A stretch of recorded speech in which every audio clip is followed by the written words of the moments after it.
Hello नमस्कार साथियों। आप कैसे हैं? उम्मीद है मित्रों आप बढ़िया होंगे और अपनी पढ़ाई भी अच्छे से कर रहे होंगे।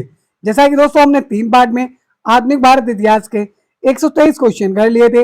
मैं आपके लिए डेली लगभग 40 क्वेश्चन लेके आता हूं 10 से 12 मिनट में। दोस्तों आपने अभी तक हमारे चैनल को सब्सक्राइब नहीं किया है, चैनल को सब्सक्राइब कर बेल आइकन को प्रेस कर दें और वीडियो को लाइक जरूर कर दें। दोस्तों क्वेश्चन नंबर 124 है कि सन 1936 में भारतीय राष्ट्रीय कांग्रेस द्वारा संविधान सभा की मांग कहां पर हुए अधिवेशन में रखी गई थी। दोस्तों आपको बता दें संविधान सभा की मांग 1936 में फैजपुर अधिवेशन में रखी गई थी। अगर बात करेंगे 125 निम्नलिखित में सही जोड़ियां बनाइए। दोस्तों देखो नागरिक आज्ञा उल्लंघन आंदोलन तो ये महात्मा गांधी जी द्वारा किया गया था। इसके बाद भारतीय गृह शासन, दोस्तों भारतीय गृह शासन बाल गंगाधर तिलक द्वारा किया गया था। इसके बाद परिमित नेता गोपाल कृष्ण गोखले थे। इसके बाद ब्रह्म समाज राजा राम मोहन राय। तो दोस्तों एक का तीन, दो का एक, ए का तीन और बी का ए का तीन, बी का एक, चार का और सी का चार, सी का चार। तो दोस्तों देख लेते हैं एक का तीन, वी का एक, सी का चार, डी का दो। ऑप्शन नंबर ए हो जाएगा। बात करेंगे आगे दास प्रथा के उन्मूलन का श्रेय किस गवर्नर जनरल को दिया जाता है। तो दोस्तों दास प्रथा का उन्मूलन का श्रेय विलियम बेंटिंग, किसको? विलियम बेंटिंग से संबंधित दिया जाता था। आगे बात करेंगे दोस्तों ये वही क्वेश्चन है जो कहीं ना कहीं दोस्तों किसी न किसी रेलवे की परीक्षा में पूछे गए हैं और एनटीपीसी के लिए बहुत ही हेल्पफुल है। आगे बात करेंगे भारत में शिक्षित मध्य वर्ग ने मध्य वर्ग ने 1857 के 1857 के विद्रोह का विरोध किया नहीं, समर्थन किया नहीं, रजवाड़ों का विरोध नहीं, 1857 के विरोध के प्रति उदासीन रहे थे तो शिक्षित वर्ग है। आगे बात करें पंजाब में 1919 में हुए अत्याचार के विरुद्ध ब्रिटिश सरकार द्वारा प्रदत्त नाइटहुड का खिताब किस प्रसिद्ध व्यक्ति ने लौटा दिया था। दोस्तों नाइटहुड की रविंद्रनाथ टैगोर ने उपाधि जलियांवाला हत्याकांड में लौटा दी थी। भारत की स्वतंत्रता प्राप्ति के समय महात्मा गांधी दोस्तों महात्मा गांधी कांग्रेस समिति के सदस्य थे? नहीं थे दोस्तों। इसके बाद असदस्य नहीं थे, ये सही हो सकता है। अध्यक्ष थे? नहीं। महासचिव नहीं, दो सदस्य नहीं थे। ऑप्शन नंबर 2 हो जाएगा। इसके बाद देखेंगे दोस्तों क्वेश्चन नंबर 130 भारतीय राष्ट्रीय कांग्रेस 1947 में देश विभाजन के लिए मुख्य रूप से लिए इसलिए सहमत हुई क्योंकि क्योंकि दोस्तों क्योंकि दोस्तों वह वह दंगों से बचना चाहती थी। और दोस्तों कैसे? जो सामुदायिक दंगे थे उनसे बचना जानती थी। आगे बात करेंगे दोस्तों कांग्रेस के दूसरे अध्यक्ष कौन थे। दोस्तों कांग्रेस के दूसरे अध्यक्ष दादाभाई नवरोजी दादाभाई नवरोजी दादाभाई नवरोजी हुआ करते थे। यह अधिवेशन इनमें से कोई नहीं होगा और यहां हो जाएगा दादा भाई नवरोजी। कौन? नवरोजी 1886 में हुआ था दोस्तों। इसे कलकत्ता अधिवेशन भी कहते हैं। आगे बात करेंगे दोस्तों लॉर्ड मैकाले शिक्षा पद्धति कब लागू की थी। दोस्तों लॉर्ड मैकाले ने शिक्षा पद्धति 1835 में लागू कर दी थी। आगे बात करें गोवा और दमन द्वीप का उपनिवेशीकरण मूलतः किया गया था। दोस्तों गोवा और उपनिवेशीकरण दोस्तों पुर्तगालियों द्वारा किया गया था। गोवा को पुर्तगालियों से 1961 में छुटाया गया था। आगे बात करेंगे दोस्तों भारत में अंग्रेजी शिक्षा किसके द्वारा लागू की गई थी। दोस्तों भारत में अंग्रेजी शिक्षा लॉर्ड विलियम बेंटिंग द्वारा प्रारंभ की थी। और किसने? किसकी समिति में? लॉर्ड मैकाले की समिति में। आगे बात करेंगे दोस्तों डॉक्ट्रिन ऑफ लैम्स राज्य हड़प नीति किसने आरंभ की थी। दोस्तों राज्य हड़प नीति लॉर्ड डलहौजी ने की थी। किसने? लॉर्ड डलहौजी ने। और सबसे पहले सतारा को हड़पा था। किसको? सतारा को। आगे बात करेंगे दोस्तों, अंग्रेजों द्वारा भारतीय रेलवे में किए गए मुख्य विकास के क्या कारण थे। दोस्तों मुख्य विकास के कारण थे आंतरिक वार्ताओं में ब्रिटिश समृद्ध प्रदेश विस्तृत करना, बिल्कुल। उपमहाद्वीप विशाली क्षेत्र में संतुलित नियंत्रण करना, बिल्कुल, ये भी हो जाएगा। इसके बाद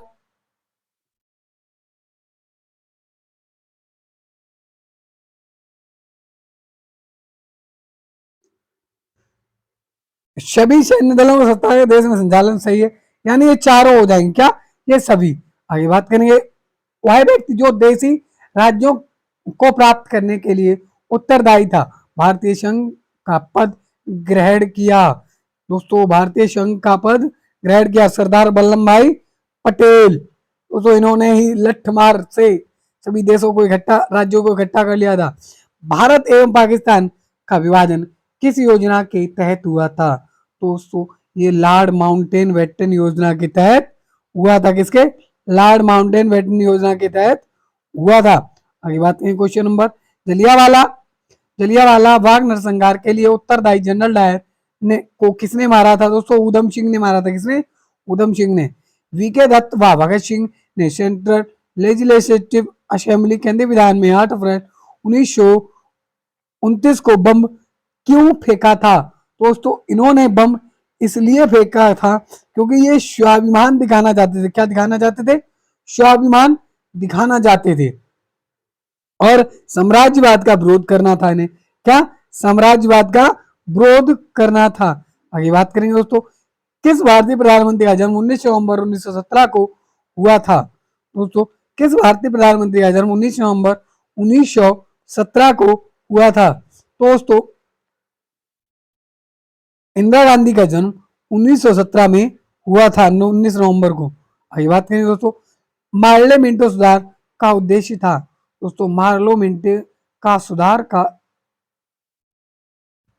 उद्देश्य था कि वह मुसलमानों के लिए पृथक निर्वाचन के लिए क्षेत्र में मताधिकार व्यवस्था करना, बिल्कुल सही बात, ये भी गलत, ये भी गलत।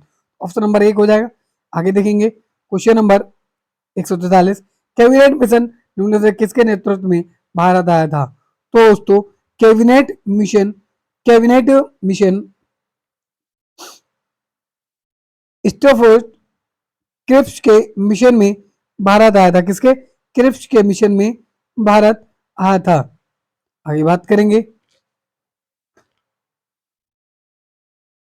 यहाँ दोस्तों देखो ये भी सदस्य और ये दोस्तों क्या थे, पैथिक लॉरेंस, ये इसके थे हेड। आगे बात करें क्वेश्चन नंबर, सती प्रथा किसने अवैध घोषित की थी। तो दोस्तों सती प्रथा को अवैध घोषित लॉर्ड विलियम बेंटिंक द्वारा किया गया था। आगे बात करेंगे क्वेश्चन नंबर 145 की। क्वेश्चन नंबर 145 है, भारतीय स्वतंत्रता के समय इंग्लैंड के प्रधानमंत्री कौन थे। तो दोस्तों भारतीय स्वतंत्रता के समय इंग्लैंड के प्रधानमंत्री लॉर्ड क्लाइमेट इटली थे। कौन, लॉर्ड क्लाइमेट इटली हुआ करते थे। आगे बात करें क्वेश्चन नंबर चले, भारत छोड़ो संकल्प 1942 में कांग्रेस द्वारा कब मतलब किस अधिवेशन में हुए पारित हुआ था। किस अधिवेशन में पारित हुआ था। दोस्तों ये 1942 में, कब, 1942 में बंबई अधिवेशन में पारित हुआ था। आगे बात करेंगे दोस्तों, निम्नलिखित में से किसने हड़प नीति का प्रयोग करते हुए भारतीय राज्य ईस्ट इंडिया कंपनी के अधीन कर लिया था। दोस्तों हड़प नीति किसने प्रयोग की थी, अभी दोस्तों बताई थी आपको, लॉर्ड डलहौजी ने, और सबसे पहले सतारा को हड़पा था। आगे बात करेंगे दोस्तों, अभी तक आपने हमारे चैनल को सब्सक्राइब नहीं किया है दोस्तों, चैनल को सब्सक्राइब कर दें और दोस्तों वीडियो को लाइक जरूर कर दें। सुगौली की संधि किसके बीच संपन्न हुई थी। दोस्तों सुगौली की संधि दोस्तों ईस्ट इंडिया और नेपाल के बीच संपन्न हुई थी। आगे बात करें दोस्तों, भारतीय राष्ट्रीय कांग्रेस के सबसे अधिक समय तक अध्यक्ष कौन रहे। दोस्तों भारतीय राष्ट्रीय कांग्रेस सबसे अधिक समय तक अध्यक्ष मौलाना अब्दुल कलाम आजाद रहे थे। आगे बात करेंगे दोस्तों, निम्नलिखित में से किस समाज सुधारक की मृत्यु भारत में नहीं हुई थी। दोस्तों राजा राम मोहन राय की मृत्यु भारत में नहीं हुई थी। आगे बात करेंगे दोस्तों, इनकी मृत्यु इंग्लैंड में हुई थी। कहाँ हुई थी? इंग्लैंड में। क्वेश्चन नंबर देखेंगे 151, भारतीय राष्ट्रीय कांग्रेस की स्थापना किसने की थी? तो भारतीय राष्ट्रीय कांग्रेस की स्थापना ए.ओ. ह्यूम द्वारा 1885 में की गई थी। आगे बात करेंगे दोस्तों, भारत ने 1971 में युद्ध हार जाने पर पाकिस्तान की ओर से ढाका में दस्तावेज पर हस्ताक्षर किसने किए थे? तो दोस्तों दस्तावेज पर हस्ताक्षर लेफ्टिनेंट जनरल ए के नियाजी ने किए थे। किसने? ए के नियाजी ने किए थे। आगे बात करेंगे दोस्तों, निम्नलिखित भारतीय गवर्नर जनरल के समय का मिलान कीजिए। दोस्तों भारतीय जनरल समय के मिलान कीजिए। दोस्तों कॉर्नवालिस 1886, इसके बाद लॉर्ड वेलेजली, लॉर्ड वेले लॉर्ड विलियम बेंटिंग और लॉर्ड डलहौजी। कौन? लॉर्ड डलहौजी। इसके बाद दोस्तों लॉर्ड डलहौजी 1848 में बना, वेलेजली 1798 में बना, इसके बाद दोस्तों बेंटिंग 1828 में बना। दोस्तों एक का एक, एक का एक, दो का चार, एक का एक, दो का चार और सी का दो हो जाएगा। क्या हो जाएगा? सी का दो। एक का एक, दो का चार, दोस्तों इसमें ऑप्शन नंबर टू हो जाएगा। क्या हो जाएगा? टू। आगे बात करेंगे question number, Lord William Bentinck Bharat के गवर्नर जनरल चार्टर एक्ट द्वारा गवर्नर बनाया गया था। दोस्तों लॉर्ड विलियम बेंटिंग को किस के द्वारा गवर्नर जनरल बनाया गया था? तो दोस्तों 1833। क्या? 1833 के तहत इसे बनाया गया था। आगे बात करेंगे दोस्तों, भारतीय राष्ट्रीय कांग्रेस के इनमें से कौन से अध्यक्ष नहीं हुए हैं? दोस्तों पंडित जवाहरलाल नेहरू भारतीय राष्ट्रीय कांग्रेस के अध्यक्ष कभी नहीं हुए हैं। आगे बात करेंगे दोस्तों,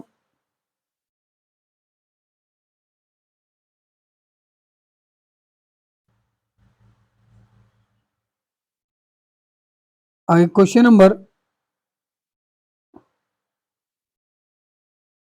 तो ये क्वेश्चन शायद गलत होगा। यहाँ दोस्तों होने वाला है कि भारतीय राष्ट्रीय कांग्रेस के इनमें से कौन अध्यक्ष नहीं हुए हैं। दोस्तों ये भगत सिंह होने वाले। क्या होने वाले? भगत सिंह। आगे देखेंगे 156, ब्रिटिश शासकों द्वारा भारतीय असंतोष का नेता किसे कहा जाता है? तो दोस्तों ये बाल गंगाधर तिलक। किसे? बाल गंगाधर तिलक को कहा जाता है। बात है किस भारतीय नेता ने तीनों गोल मेज सम्मेलन में उपस्थित हुए थे? तो दोस्तों भीमराव अंबेडकर। कौन? भीमराव अंबेडकर ये तीनों में उपस्थित हुए थे। आगे बात करेंगे दोस्तों, 21 ब्रिटिश गवर्नर ने भारत में डाक टिकटों की शुरुआत की थी। तो दोस्तों डाक टिकटों की शुरुआत लॉर्ड डलहौजी द्वारा की गई थी। आगे बात करेंगे 159 की, बंगाल विभाजन के समय वायसराय कौन था? दोस्तों बंगाल विभाजन के समय लॉर्ड कर्जन वायसराय थे और ये 1905 में हुआ था।